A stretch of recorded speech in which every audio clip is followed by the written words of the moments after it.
Honorable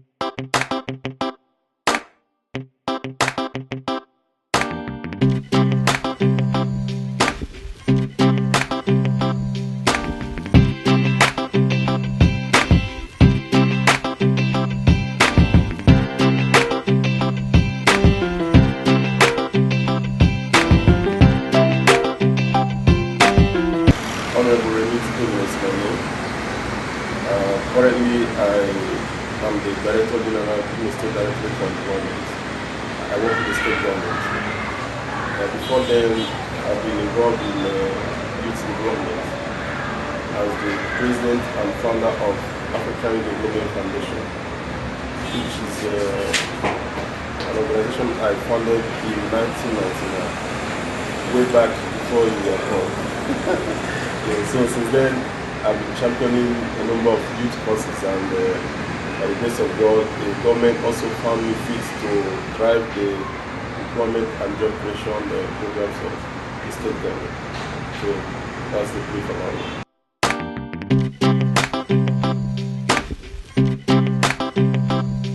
Every time I hear about unemployment, I feel, especially when I hear about the statistics, I don't like talking about the statistics.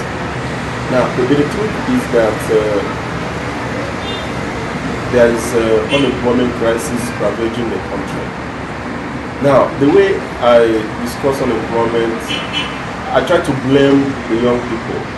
Why I blame them is most of them are waiting for jobs that don't exist anymore.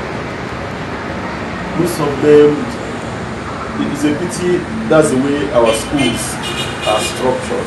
The schools prepare us to come out and begin to look for jobs as job seekers.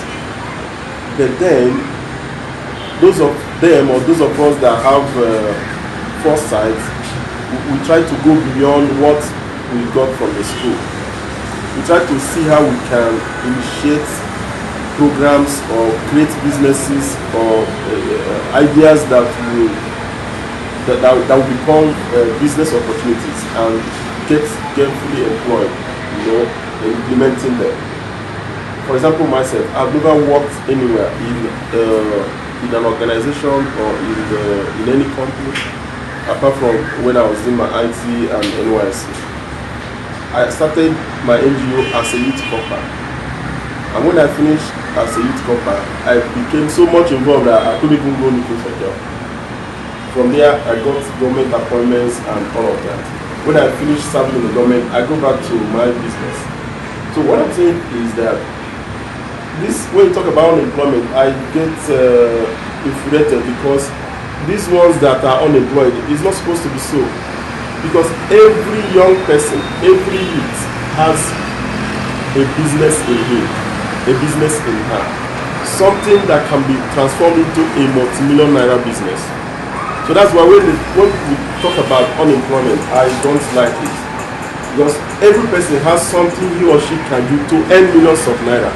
But the problem is that they have failed to identify these gifts that God gave them.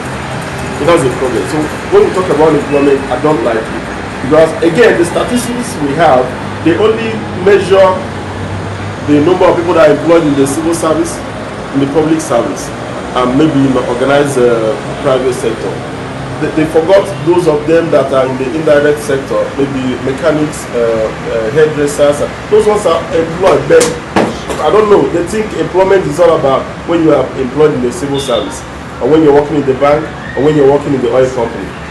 That is not all about employment. Employment is when you are gainfully employed, when you are engaged and you are earning income.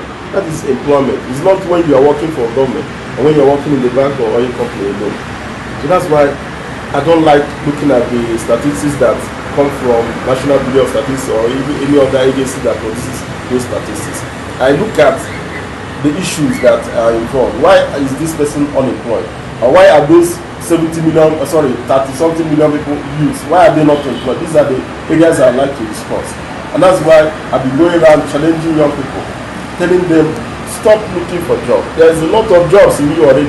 What we need is for you to begin to create them and even employ those of them that are lazy to create jobs for themselves.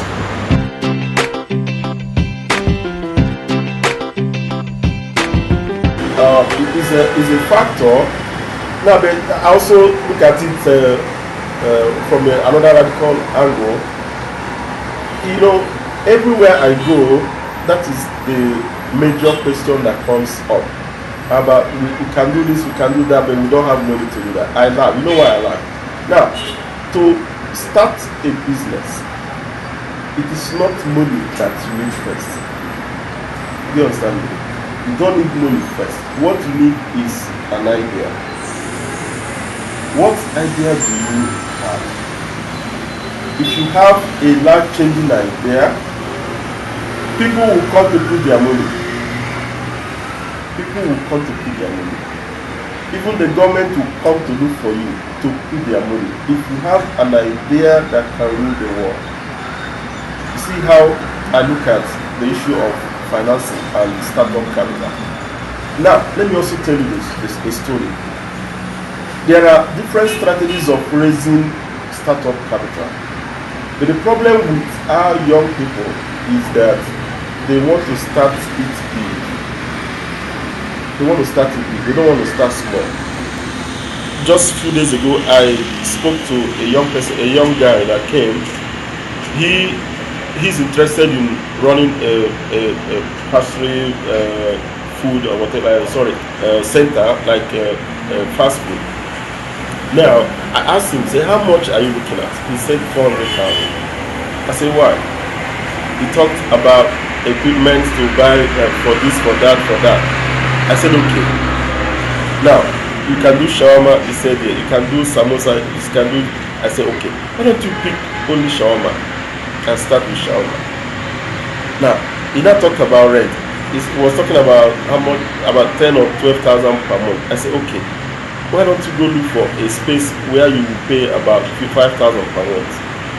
Now, do you know that at the end of our calculation, we got the whole thing? It was about 60,000, about 100,000. I said, have you seen it now? I've saved you 300,000. You can raise 100,000 to start. Start with only shawarma. Shawarma is even a very popular snack. That if you're good in the shawarma thing, people will be running around looking for you. Then when you now raise money, you can hire a bigger shop, you can increase the line of business to cakes or meat pie or any other one you want, even ice cream if you want. But start with this one that will not take you a month to get started.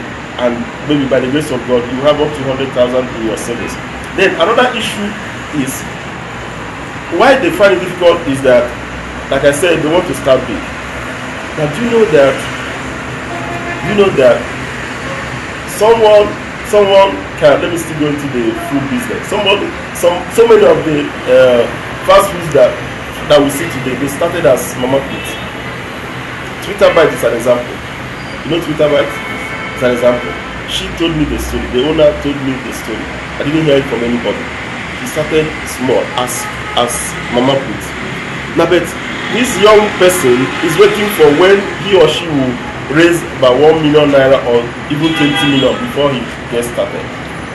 Why not start small, and in the next few years you will be able to raise money to now launch it as big as you want it.